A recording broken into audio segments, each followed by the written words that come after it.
Hi, my name is Will from Oregon Exploration, and today we're here at Lost Lake within Clatsop County. This is a really good lake. It's small, but you can find some really good rainbow trout, and sometimes they recycle some of the steelhead from the Nehalem River. So we're going to go out there, we're going to float tube fish it, try to fly fish, maybe do little spinners, see what we can catch. Lost Lake is secretly nestled in the Clatsop State Forest off Highway 26 near the coast. The entrance to this lake is right before the historic Henry Rice and Spruce Run campground. Just before you get to this campground, you will notice a road heading up which is called Lost Lake Road. This is a 3-mile drive on a sometimes very bumpy dirt road depending on the season. Just before you approach the lake, you may notice Saddle Mountain in the far distance, which is a challenging 5.2-mile hike with some amazing panoramic views.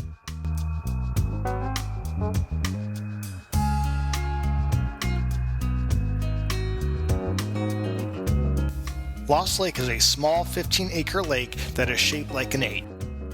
Many confuse this lake for the one near Mount Hood. However, this lake is still very popular for fly fishing, bank fishing, or even paddling. But there is no camping at this lake.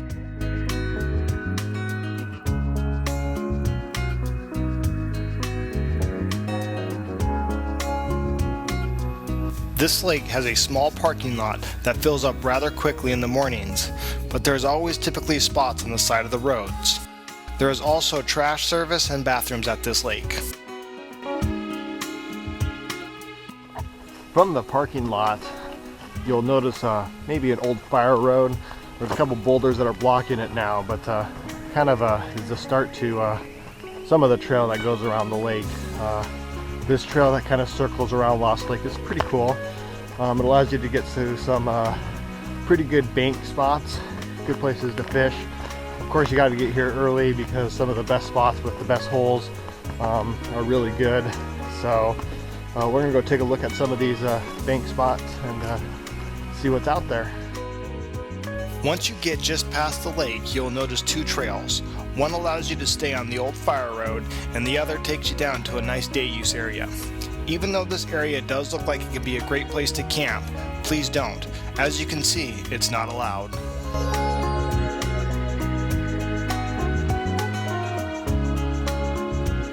Once you get down to a little cove, you can find 5 banking spots. The spot that I've had the most luck in is right on the right. Just cast it out into the middle and watch some trout come on in. On the other side of the lake, just directly across from the parking lot, the trail continues through. However, the trail gets a little bit more squished together. You're kind of in trees, and you're not going to find a lot of bank spots within this area. It's more just a way to get connected back to the other side of the lake, where you'll find a little bit more bank spots. But you know, give it a shot if you feel that you can fish off this bank. But a lot of the trees and logs kind of get stuck in here, so it's really snaggy, not that productive. When you get to the other side of the lake, you will see a trail that actually heads up right, which will take you up to the dirt road with some additional parking. If you head left though, it'll take you down to an excellent bank spot on the lake. I've seen several steelhead caught with eggs in the bottom of the lake right here at this spot. I myself have caught many trout and bobbers here, especially in the morning. The final bank spot that I see a lot of success at is right near the boat ramp, and it seems to always be full very early and stays that way the entire day. All I can say is get here early to get this spot.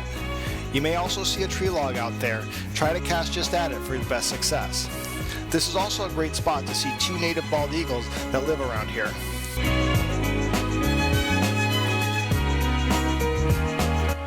Bald eagle. Beautiful.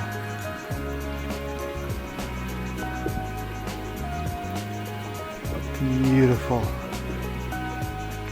The boat ramp here at Lost Lake is pretty decent. However, it can get clogged up with logs sometimes, but nothing that you can't really move. I'm using a float tube today because they are easy to transport and the fight seems to be a little bit more interesting. They also don't cost a lot. All you really need is a tube, waders, and some fins. Now, let's go fishing.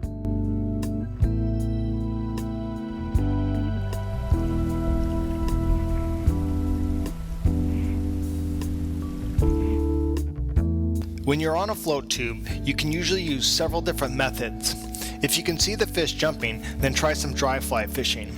I always enjoy trying to get the line out there as far as I can and seeing the fish grab it from the surface. It's definitely something that takes some practice.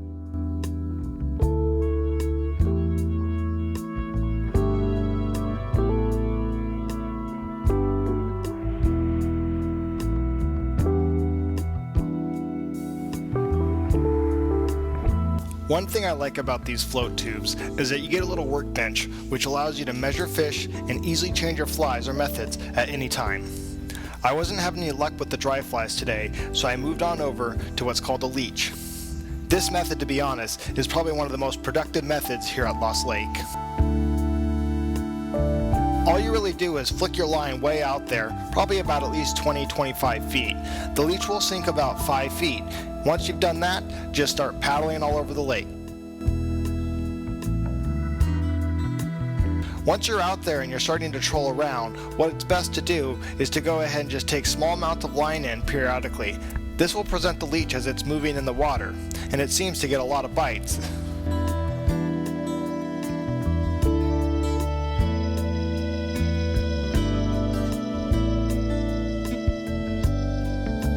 I like to troll the first section of the lake the most using leeches, power bait, and or spoons and spinners for steelhead.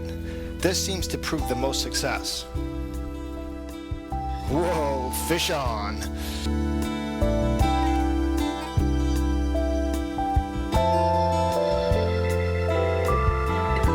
This was just a little guy, which is one reason why I like to use leeches, because they're easy to let free while still being productive in getting those bigger ones.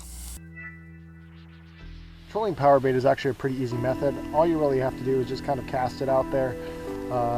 What I like to do is let it drop about 3 or 4 swivels on your reel, and then kind of cap it off, and then just kind of let it sit there, and let's see what happens.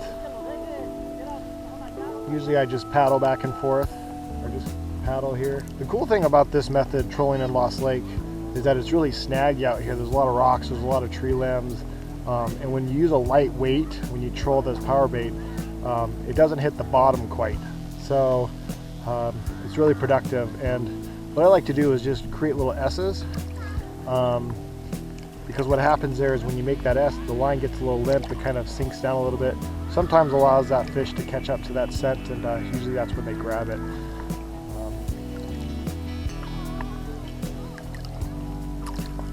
Let's just see what happens here. And I think I got one right now, actually. I got a little bite. Catch, and I got it. I got it. I got it.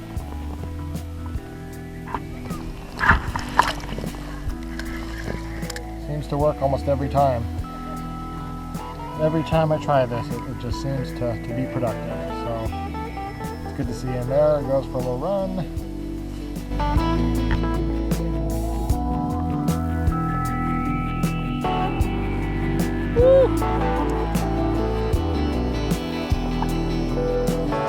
Both of these methods work really well here at Lost Lake, and sometimes I'll even bring a canoe with a trolling motor to create a different experience. Another one.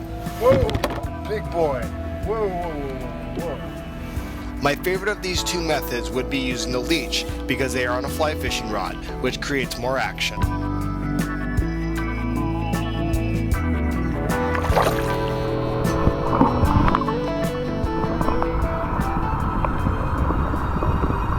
Now, even though you can't camp at this lake, know that there is a great place to camp called the Spruce Run Campground just before the dirt road. This site allows for many other great recreational activities, such as Spruce Run Creek, which runs through the campground. This is a good creek to fly fish for cutthroat trout. This creek does eventually feed the Nehalem River, which is known for its coho salmon that are quite acrobatic. However, these fish must be released unharmed. You can also catch winter steelhead and summer and fall chinook, which are the dominant fish running from July through November. So really, you have a lot of options here when it comes to fishing.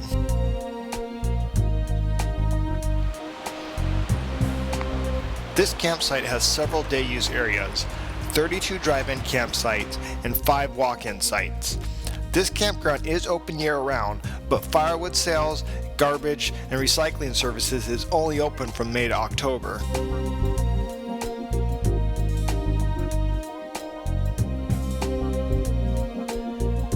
You may also see a nice little 2.4-mile hike which follows the Spruce Run Creek up to a little lake called Spruce Run Lake. You will also find little cutthroat trouts in this lake and in the creeks that come from the Nehalem.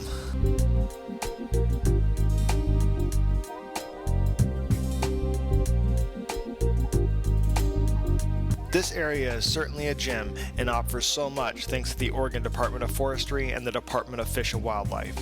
This place has blessed me with many years of great luck and a variety of wonderful experiences. That said, I hope you enjoyed this review and hopefully you can get out here and create your own second story.